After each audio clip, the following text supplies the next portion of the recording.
My name is Joe Prim, and I am the host of Prepare.Defend.Lead. In this episode, we are going to get into Chapter 6 of my new book, Open. We'll delve deep into some of my thoughts and the lessons that I have learned as a father and as a husband on the subject of opening your heart. If that sounds interesting to you, or you're just even a little bit curious, stick around and I'll catch you on the other side of the intro. The comfort and distractions of today collide to indulge our desires and provide a slow death by apathy. A superior primitive ethos exists. Prepare for tomorrow. Defend what you value and lead those you love. This mindset is the foundation of living an authentic life as a bold, disciplined man resolute in your mission. Prepare, defend, lead. Your mission. Own it.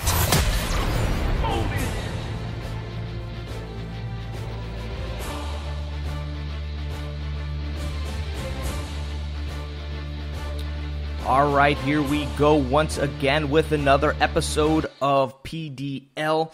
Thanks for coming along for the ride. I hope that you get something out of this episode, something that you can put in your back pocket and use in your everyday life. Don't just want this podcast to be purely entertaining, but something where you can learn something, you can take something away from it, and hopefully put it into action, and it makes a difference not only to you, but those that are around you, whether that be your kids or your employees or your wife, that these ideas don't just sit there void, but that you change them into a part of your life, the way that you live out who you are. So this episode is going to be about Chapter 6, which is Open Your Heart. In this chapter, I get into your house being your fortress, and this is, I think, my favorite chapter of the book. A lot of the chapters I had written years ago and rewrote, tweaked, played around with, added some things here, took some things away in other spots, but this chapter really was completely new. And that's because I have changed through the years. When this started out as a concept to now, as I call these, the 6 principles, a lot of changes have taken place in me. I've watched my kids grow up. I've had my marriage become stronger and more stable. And a lot of that comes from opening my heart and the changes that I have made within me and the changes that I continue to make, because as it says on the cover of the book, these are 6 life-changing principles that are easy to implement but difficult to master. So all 6 of these principles are something that I'm continually working on, but this one is maybe actually the biggest change that has taken place in me, is opening my heart. But it also is kind of a perfect timing for this as we talk about making your house your fortress. Is we just moved into our new home here in Texas Hill Country, something that for us felt like a long, long time coming, when actuality, if you look on the timeline of our lives, it went pretty quick.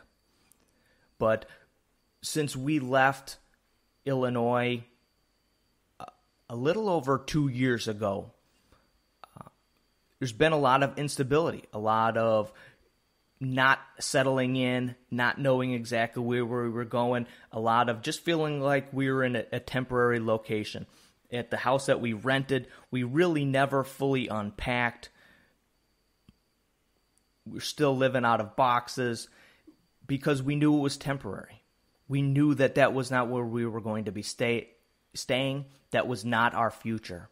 So there were a lot of things that were kind of held back, a lot of feeling of we never hung any pictures on the wall, just things like that because we knew it was temporary. where now we're settling in. We already have pictures on the wall. We're getting things set in order for us to be here for hopefully many, many, many beautiful years as I watch my children grow and my marriage and my wife and I grow older. So this exciting time of big change for us as we settle in here and try to get a good grasp on where we're at, what our options are. As we talk about in this chapter, we'll be talking about plans and contingencies and things like that, because all of that is necessary in order to turn your home into your fortress. So as we move into this new home, this new fortress, we have new challenges. We have new opportunities. We have new freedoms. But with all of those comes responsibilities. So it absolutely thrilled to be where we're at today. It is absolutely amazing to see something like this come, a dream that I've never even dared to dream come true, to watch this place built up and piece by piece be put together, to the struggle of trying to make sure this was going to happen, to doubts of it ever happening, to the struggles of waiting a long time for different parts of this home to be finished and completed for us, to all of a sudden coming to this day where we got to go ahead to move in. So all of the struggles, all of the difficulties, all of a sudden become worth it. And as I've stated many times on this podcast, the motto for this year, for me, you can purchase the shirt with the wolf on it about chasing your goals and your dreams and taking that leap of faith and getting off of your butt and getting out into the world. But that motto is, without fear there is no risk, and without risk there is no reward. If you're not willing to risk something, if you're not willing to give up things that are holding you back, that are keeping you from moving forward, that are keeping you from obtaining things that you want, or going places that you need to go, but you're too addicted to the couch time or the snacks or whatever habit is holding you back,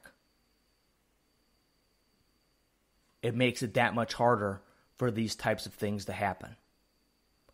So as we took this leap of faith and we left a place there in Illinois where we had 4 good years or over 4 years of blood, sweat, and tears invested into that property, invested into acquiring animals, invested into planting trees and bushes and learning, because what so many people that are just watching YouTube videos or reading books on homesteading or living off of the grid is the tremendous learning curve in all of these things. It's huge. And there's no substitute for the time that's invested into learning these things. And you can learn as much as you want from a book. You can watch a million YouTube videos, but until you actually do it for yourself, until you actually see things being born and see things dying, you don't quite grasp the responsibility and the loss of knowledge that we have as humans over the years for nurturing and caring for plants and gardens and trees and animals. And to relearn that stuff takes time and energy and effort that if you're not willing to put it in to that, you lose out. You lose out on years of experience versus sitting on your couch reading a book or watching a YouTube video. So my advice, if you are dreaming of this homestead or you're dreaming of this idea, go plant a small garden in your yard. Even if it's just on the deck of your apartment. Go start doing these things. Don't just sit back in your air-conditioned or your heated place and watch YouTube videos and think that you're gathering information. Of course you are. But it's not the same tactile feedback that you have when you are actually feeding the wood into the wood burner or fighting to get that wood burner started because it's cold out and the fire went out through the night.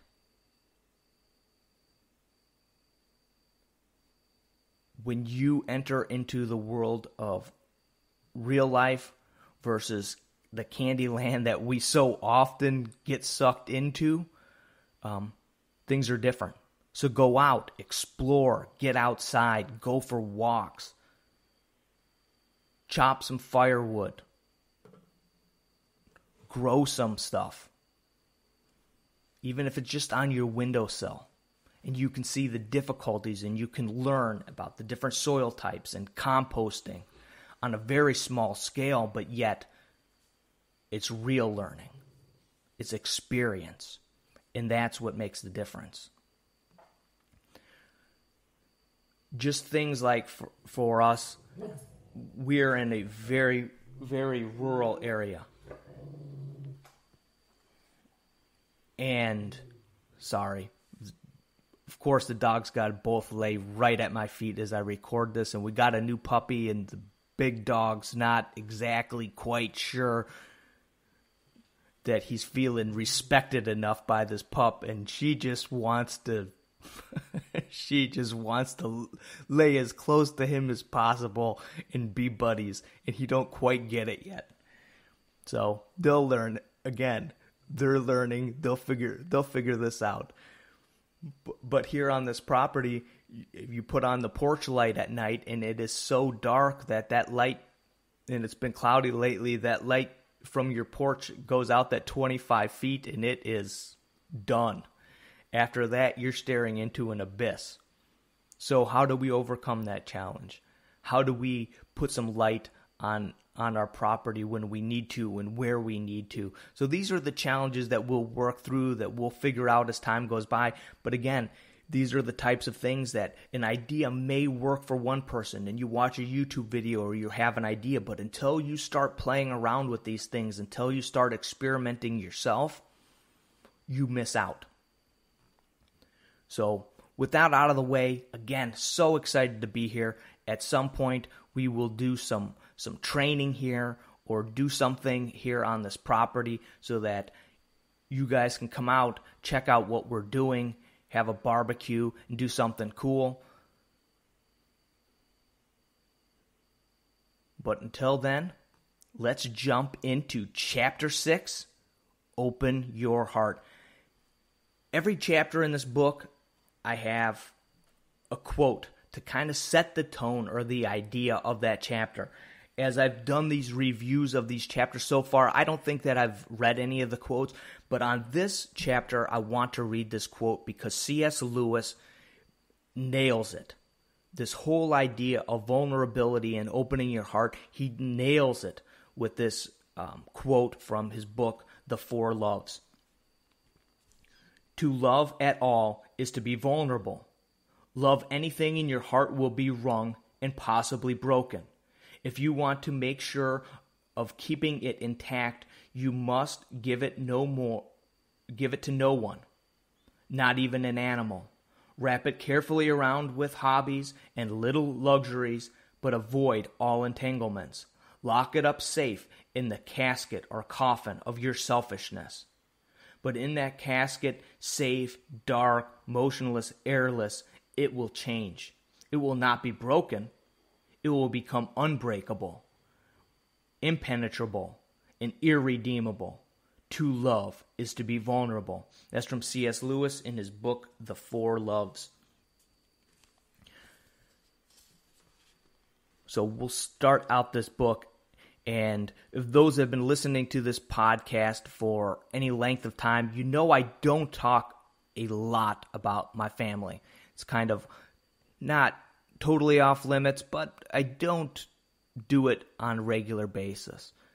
In this book, a lot of the stories are from my family or from my life and are taken right from there so that I can show how these lessons were learned and how these ideas became real to me and became a part of these 6 principles.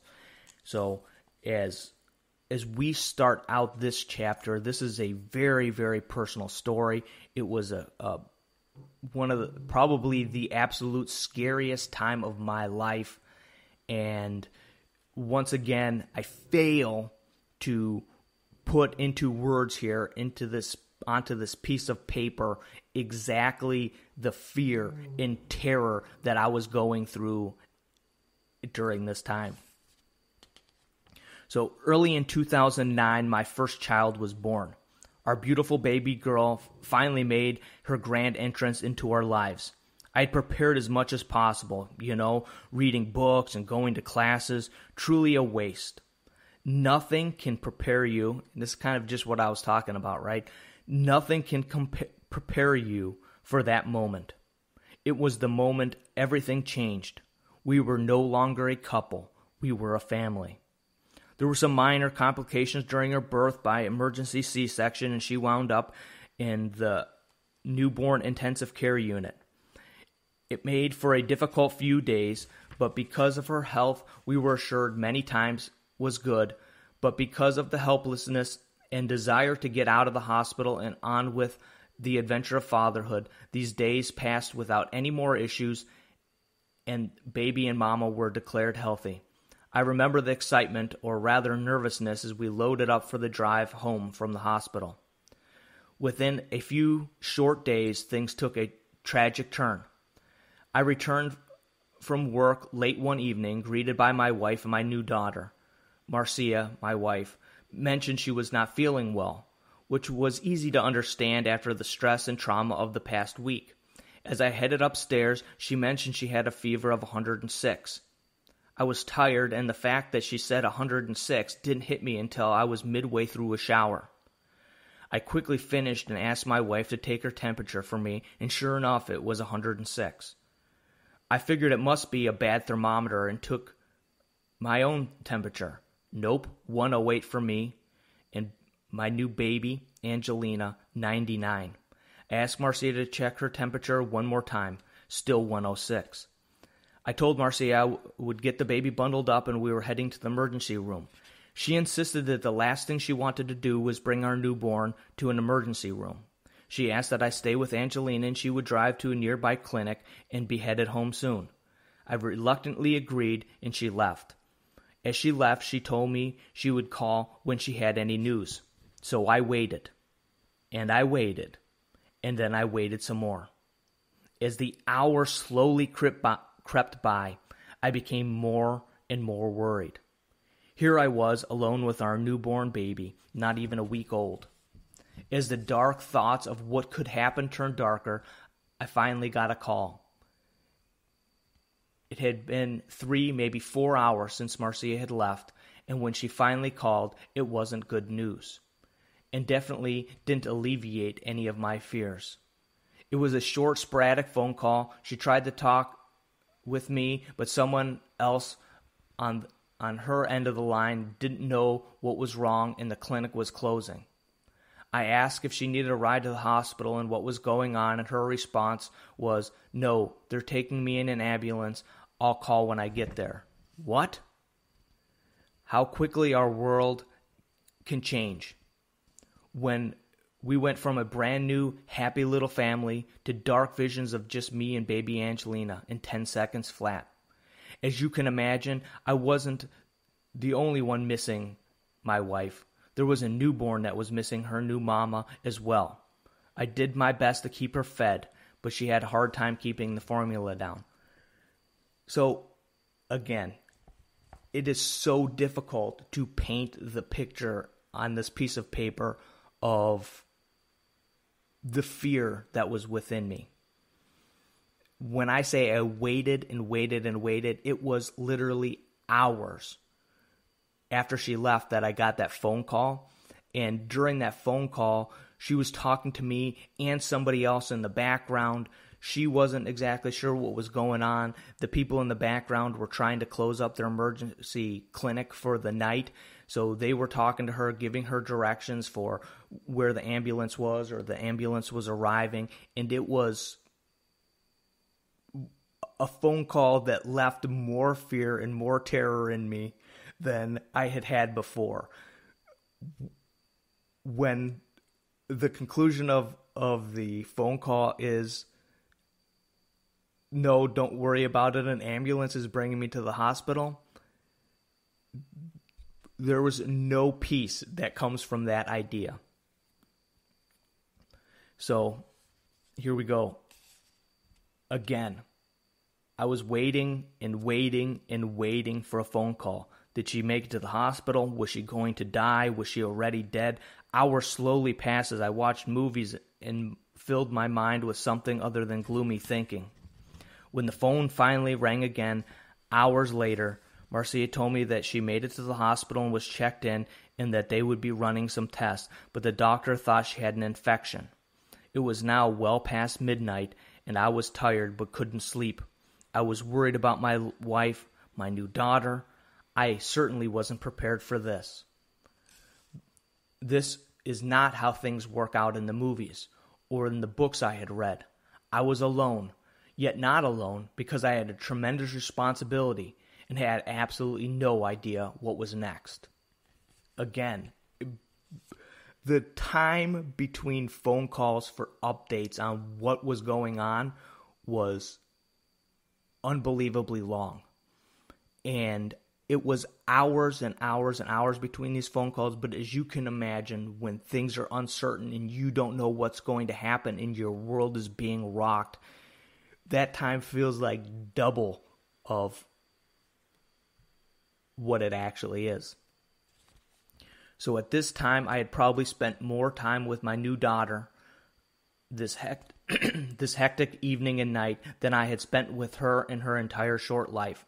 I knew how to change a diaper. I knew, in theory, how to feed her. I had done it once or twice, but this was real.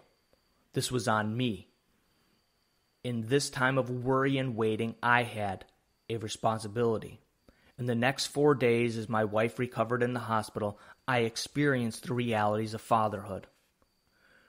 Through the hours of waiting for updates, which early on were sporadic, and Marcia's health still a great concern, my little baby girl and I bonded.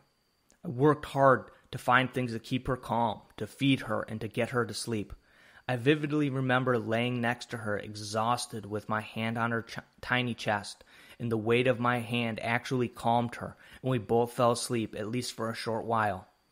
Those 4 days were an accelerated course in fatherhood. In those 4 days, I went from having absolutely no idea what it really meant to be a father to having a little bit of insight into the venture that I now had embarked on. The time shared between me and my daughter, mixed with anxiety of a wife close to death, forged a bond that will never be broken. This was the beginning of my deep understanding of family, the power of love, vulnerability, and sacrifice within the family unit. The Fortress Foundation. In order to open your heart, you must understand the open concept points. You must open your mind to the lies and manipulation. Open your eyes to see the beauty of those close to you and the dangers as well. Open your ears and listen. And finally, open your heart to accept them for who they are. Opening your heart is not some fictitious love for everybody. No, this is a higher level of real love, of loyalty, and of respect for those closest to you. I believe that the home must be made a fortress, a place safe and secure, a buttress fortified against the storms assailing from outside. It is our responsibility to build a sanctuary of peace and calm from the storms and the zombie hordes that dwell outside the walls of our castle. We need to create a definite difference between what goes on outside and what goes on inside our home, our fortress. I believe that there are 3 layers to the foundation of this fortress. All 3 are equal in importance, but it is the 3 parts working together that create a place of emotional, mental safety, not solely physically, or emotional and mental safety, not solely physical safety. Love, vulnerability, and sacrifice form the foundation of our home. Love, and I'll quickly go through these. As a society in the West, we have lost grasp on what love truly is. We use the term loosely and for all sorts of things in all sorts of ways. We love our cars. We love our favorite sports teams. We love our video games. We love certain brands because they get me. While I have no problem with having an affinity for any of the above, where I take issue is with the cheapening of the word. Understanding of what love actually is, the meaning of words matter, and if we don't have a clear understanding of what love is, we will totally miss the point. Love is an all or nothing proposition. It is like the riddle. Question: in a ham and egg breakfast, what's the difference between the chicken and the pig? The answer: the chicken is involved, but the pig is committed. Love is like the pig, fully and completely committed.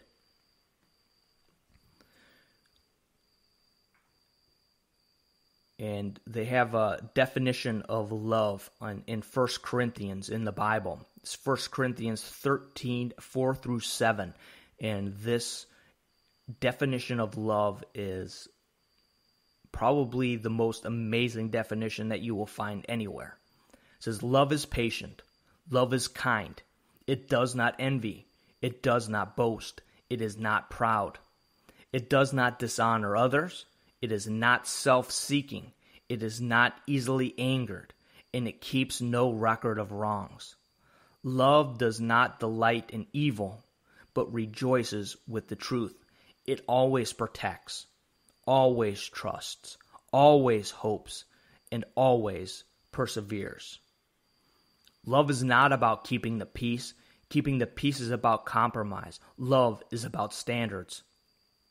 Holding yourself and those in your family to high standards is not an easy task, but a required task. Far too many husbands and fathers fall into the trap of appeasement and compromise. This, my friends, is the slippery slope toward apathy. Apathy will lead to your slow death, your family's death, and the death of all you value. We stop this invasion by getting involved in the lives of those we love.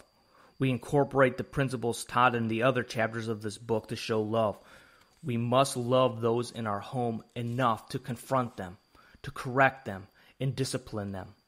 Far too often, issues grow to gigantic proportions before they are addressed. Often they are addressed too late when they can no longer be ignored. If you are proactive in your efforts to lead at home, you can guide those that you love in a positive direction. Vulnerability. You cannot function like a stoic, unfeeling robot inside your home and expect a bond of any depth with those most important to you. Your wife, your children, and those you love must know who you are. And a large part of knowing who you are is knowing how you feel. Our feelings make us human. Our feelings prove that we are alive. It is through our feelings that we relate to one another. When we don't show our feelings, we leave those in our home wondering, did he approve? Was he disappointed? Is he happy? We must be willing to be honest and show our frustrations, joy, disappointments, excitement, sadness, and every other feeling we can have. By showing ourselves in this way, we build trust. We fathers show that we trust our family by our vulnerability. By exhibiting vulnerability, we demonstrate our expectations of our wives and children. If your daughter is sad or your son is frustrated, don't you want to know about it? Don't you think they feel the same way about you? If you are sad, why deny those you love the opportunity to help in their unique way? If you are happy, why deny those you love the opportunity to be happy with you? Our feelings are a gift from God. There are no bad feelings. What we do with those feelings is where we encounter the problems. Often by saying something stupid, by being open and honest and showing your feelings, you are offered an opportunity to evaluate yourself. Honest evaluation of yourself is priceless and is the starting point for change. Are there actions by loved ones that irk you? What causes a negative reaction? By allowing yourself to express rather than suppress your feelings, you allow yourself a different viewpoint with which to judge yourself. For example, why does it frustrate, bother, or anger you when your wife questions a choice you have made? If you stifle your feelings and hide your emotions, you may never figure out what it is that triggers your frustration, anger that consistently arises. And then I got some sample questions that help work out that idea, that thought of self-evaluation and making change in your life by evaluating yourself in that way, through showing your feelings. Sacrifice. If you desire to truly open your heart, sacrifice is baked in the cake.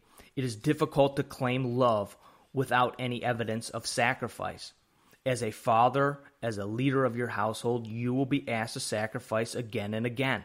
Sacrifice your time, your money, your energy, and perhaps someday your life will count for the good of those that you love. I really like the way Sitting Bull, the great Lakota leader, defined what it meant to be a warrior and the sacrifice involved for the good of others. This is what Sitting Bull said. For us, warriors are not what you think of as warriors. The warrior is not someone who fights, because no one has the right to take another life. The warrior for us is one who sacrifices himself for the good of others. His task is to take care of the elderly, the defenseless, and those who cannot provide for themselves, and above all, the children, the future of humanity. There are hungry fathers around the globe today assuring their children they are not hungry so their children eat enough, as well as fathers working 2 or even 3 jobs to be sure their daughters can go to a good school. While most reading this book will never be in that position, it is important to acknowledge the fact that this is your role, this is your reason. In order to fulfill your mission to prepare, defend, and lead, you must be willing to sacrifice. All 3 of these actions in their purest form require sacrifice. When you think of sacrifice, you may think only of big life-impacting sacrifice. I believe that is more important sacrifices that are small, consistent sacrifices of self, comfort, and desires that are performed consistently. It is those consistent, daily, and at times hourly, seemingly inconsequential sacrifices that show your commitment and your leadership, putting aside what you want to do. Play video games, watch football, or catch up on work at home in order to help with chores, or go on a walk, or write a love note, build a puzzle, play a board game, or give a hug and some encouragement. Exercise and diet are important sacrifices of self that are important to your health. Without good health, we limit our ability to prepare, defend, and lead. These small sacrifices demonstrate your love and commitment towards your family. By being an example yourself, you will encourage others to follow your example of sacrifice. Our home, our fortress. Our fortress is a place where we maintain discipline, order, and trust, creating an atmosphere where vulnerability is treasured, honesty is expected, failure is accepted, challenges are encouraged, unconditional love is demonstrated, and sacrifice is modeled. How do we create a sanctuary? How do we create a place of safety? You will need to evaluate yourself and where you're at, your family size, the ages of your children, and yourself. This evaluation will help you be assertive and confident so that you can influence those in your home. The way that I incorporate these ideas is through regular family meetings. These meetings are a great way to build a team, review plans and responsibilities, confront potential issues before they become problems, allowing everyone the opportunity to share ideas or concerns and be assured that they are being heard. Here are some ideas on how I do that. Plans. You must be able to talk to those that are responsible about your plans and contingency plans. From simple plans like when you expect to leave the library that afternoon to evacuation plans in case of a house fire. This knowledge will build confidence and trust with your wife and children. They will know there's a plan, and they will know that you are thinking things through. This, in turn, will give them comfort and confidence. Delegate. You need to delegate responsibilities. By delegating responsibilities, you give your children purpose. We all want to know what our role is, and clearly defining roles is important. Challenge. You will need to test them, to challenge them, and to encourage them in their roles. This will build confidence. Since my children were young, I have always challenged them. This is how we have gotten over a lot of hurdles, like a light on at bedtime, or accidents, and wearing diapers at night, or not getting chores done, by challenging them and encouraging them, assuring them that although they may not be certain they can clear the hurdle, you know they can. This, in turn, builds confidence. Time. Intentional time. Put away your phone and be present. By reading, talking, playing games, going on walks, writing notes, etc., you can demonstrate your love. Listen. It is important that you allow those that you love to express their concerns and their fears. Actively listening creates trust. See the Open Your Ears chapter. How would you describe a family where the members of that family have no fear of rejection or failure, clearly understood their roles, and were fully trusted to fulfill those roles? Where plans were explained and discussed, where concerns were listened to, where games were played, stories told, and adventures lived out? What if challenges were laid out and high standards were set? With freedom to be yourself, freedom to cry or laugh or create or try new things. I have a word to describe a family like this, and this word is powerful. This would be a powerful family. This would be the future of your family if you desire, if you are willing to be intentional in your love, to be vulnerable with your emotions, and if you want it badly enough to make the sacrifices necessary. This is possible. Stop going through the motions, investing the minimum, and hoping it will pan out. Open your mind to the possibility of a powerful family, and open your heart and make it happen. And then I got 3 action steps to getting things started in this direction of building a powerful family through having an open heart. Hold a family meeting. Be sure to have it thought out beforehand.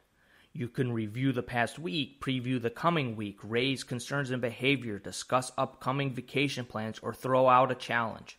The topics will evolve with time, but first get one under your belt. Evaluate your family. Write down your goals and your vision for their future.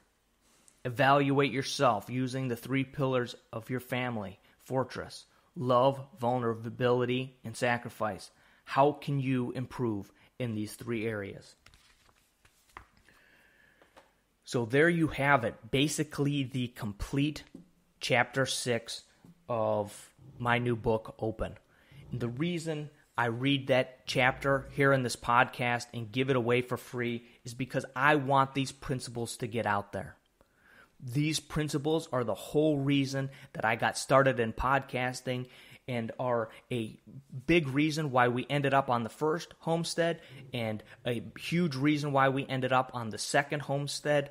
It's the whole reason I wrote this book, so that these at the time were concepts that I started living out, that I used as guideposts, as a guide for making the changes in my life that I needed to make in order to move forward like this.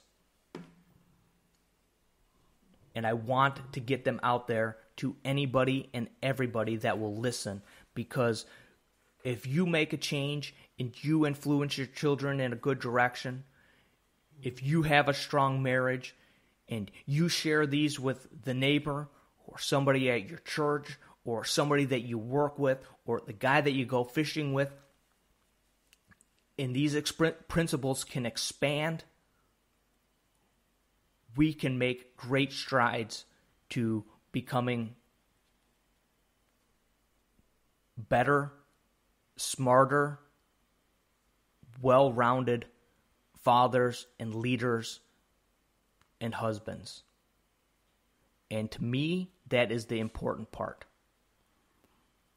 If this chapter, if this book, what I've been sharing so far, has been worthwhile, if you've gotten anything out of it that you can move forward with, if I've thrown any pointers, any thoughts, any ideas that you've been able to hold on to or implement in your life, I would appreciate if you let me know.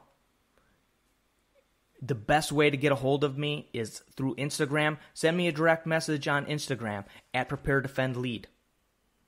Let me know, hey, I read through that chapter of Open, or I listened to your podcast and I appreciate what you said about this.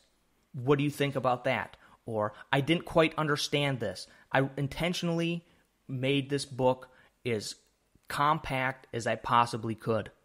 I read a lot of books, and a lot of the books I read are filled with fluff. A lot of the books that I read have a chapter that could have been 2 or 3 pages long is 10 pages long to pad out the book. I wrote this to get the meat of the matter out there and to make it simple and easy to read. But because of that, I may have missed some things. Maybe there's some things in this book that have left you with some questions, or some things in this podcast have left you with some questions, and you don't quite understand the point I was trying to make. Let me know. That would help me improve version 2 of the book, but it will also have no problem answering your question, filling you in, and maybe going a little bit deeper into some of these thoughts. You can purchase this book on Kindle. You can also get it now through Amazon on a print on demand through CreateSpace. They'll send you a paperback copy of the book, or you can go to Prepare.Defend.Lead.com and you can just get the PDF version of the book. Simple and quick. And that would help this mission go forward. That helps pay for this podcast. You can get t-shirts as well at Prepare.Defend.Lead.com. Those t-shirt sales, the book sales, those go towards pushing this mission forward, getting this podcast out there, paying for this podcast. None of this stuff is free. But I believe enough in this to keep putting it out there so that you can learn, so that you can share, so that we can get these ideas out there and we can make an impact. We can make an impact on the world around us. There's a lot of craziness, a lot of chaos going on in this world right now. It's always been going on in the world around us, but it's becoming more and more obvious in this country, in the United States, which has kind of been a sanctuary, where we've been able to block out in our areas different parts of this chaos. And now it's coming to visit us all. These are consequences. These are consequences of us straying away from the ideals and the principles of Western culture. This is consequences of us straying away from faith and belief in a higher power. These are consequences of us putting many of our responsibilities as fathers onto other people. Responsibilities like coaching, responsibilities like teaching, responsibilities like spiritual growth. All of these things we've handed over to other people to have a great influence over our children versus taking that responsibility upon ourselves. These are tremendous consequences that we are seeing around us. But rather than look at the gigantic picture where you can have very little influence, rather than waiting around another 4 years so that you can vote somebody into office that you think can make a change,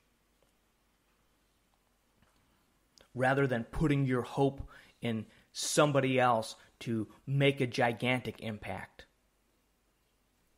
start with yourself and start with your home and those under your roof.